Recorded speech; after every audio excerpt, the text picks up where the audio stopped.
Hello, my name is Stephen Upton, and in this short film we're going to be examining the St Yves sector of the Western Front, and in particular what happened here on the 7th of June 1917. St Yves, sometimes known as St Yvon, is next to Plug Street Wood, just north of Armentières. And as you can see on this map, the British positions are on the bottom left-hand corner. The red markers are various things you can see today, such as cemeteries and memorials. And you can see 3 craters marked. That was the German front line. This trench map is dated from 1916, 1 year before the battle in question. The red circle is my take-off point, and I'm just into no man's land, right in front of the British front line. Incidentally, 2 years earlier, in 1915, this is exactly where my own grandfather first went into the front line trenches, June of 1915.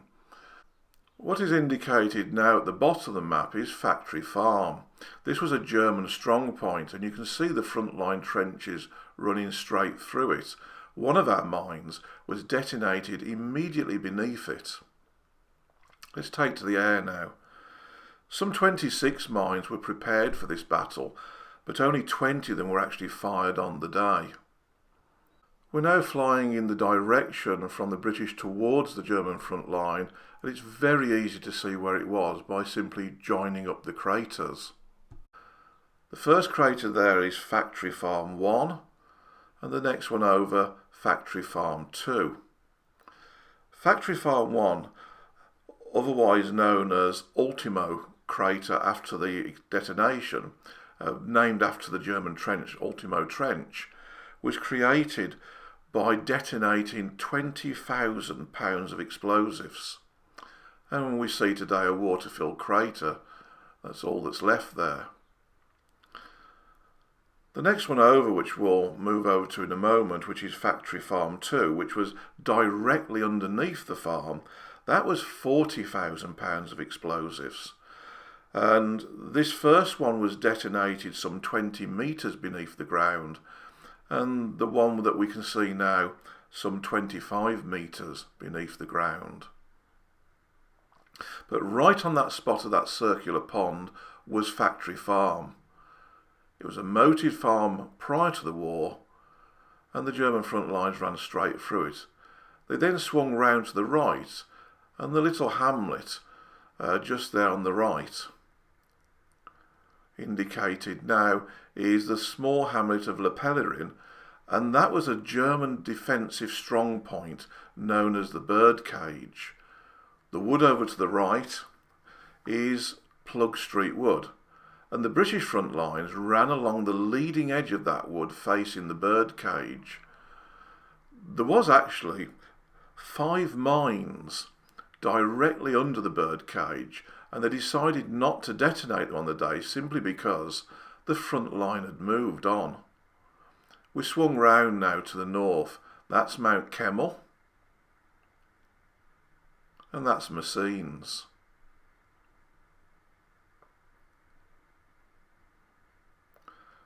We're now flying backwards over Factory Farm 1, the Ltimo Crater. The German front lines ran around the left edge of that. The British would have been attacking from the left to the right.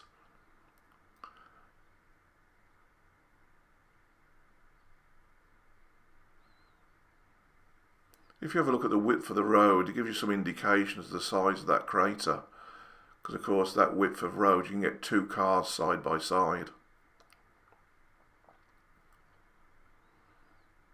This whole area, particularly after the 1918 attacks, first Germans attacking from right to left, and then the British from left to right again, the whole area was just a devastated wilderness by the time it came to the armistice in November of 18. But you see how big this crater is now, Factory Farm 2. 40,000 pounds of explosives. There's Factory Farm. You can see it's a moated farm.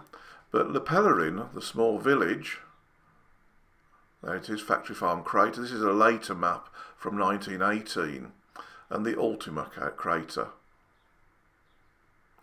Because of the water table in this area being not far below the surface, that's why these craters are full of water.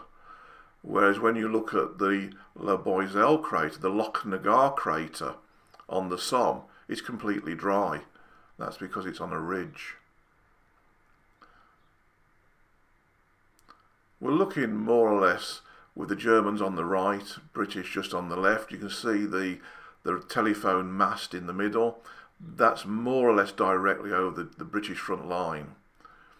That indicator there is another crater, and in fact all that's left now is quite literally half a crater. You can see Plug Street Wood, but what's of interest is this little hamlet there, Le Pèlerin.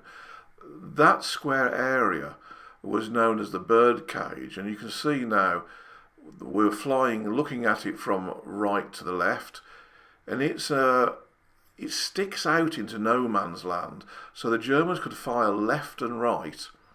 Just behind there, in 1955, one of the abandoned mines actually went off, 38 years after the event, in the fields just behind the village.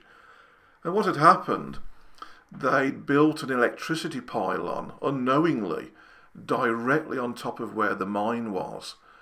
The explosives were all still in place, with their detonators, and the electricity pylon was struck by lightning.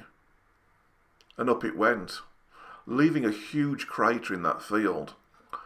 Sadly for us historians and people who have an interest, they've gone and filled it in. But on the day there was due to be 4 mines detonated all around and underneath the birdcage. But they were not fired due to the British front line moving on. Very good view of Plug Street Wood now.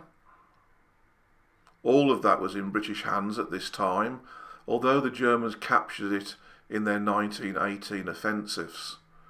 And from September 18 on, the final Allied offensive, we recaptured it.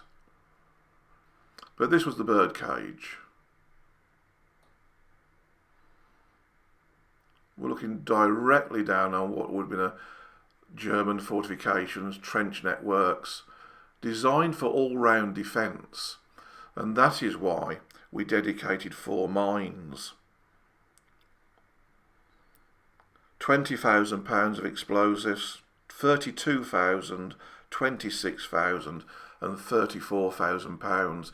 If all 4 of those had been detonated on that morning, I hate to think what size of crater there would have been left.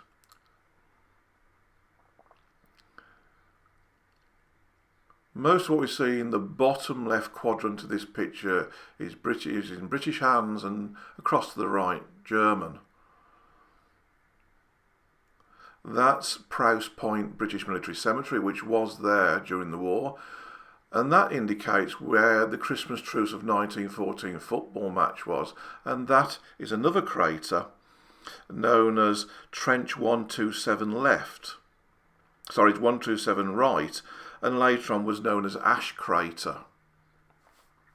127 left was just up to the left. I'm going to fly up there now and take a look at the half crater that's left and show you the site of where the left crater would have been. That wheat field, British front lines would have ran right across the middle of it. No man's land between there and the crater, and the football match is believed to have taken place in that field. You can clearly see now Trench 127 right crater, or known as Ash Crater. It's only half of its left. And this was caused by £20,000 of explosives. Of course, the German front line would have ran directly through that. A very neat semicircle.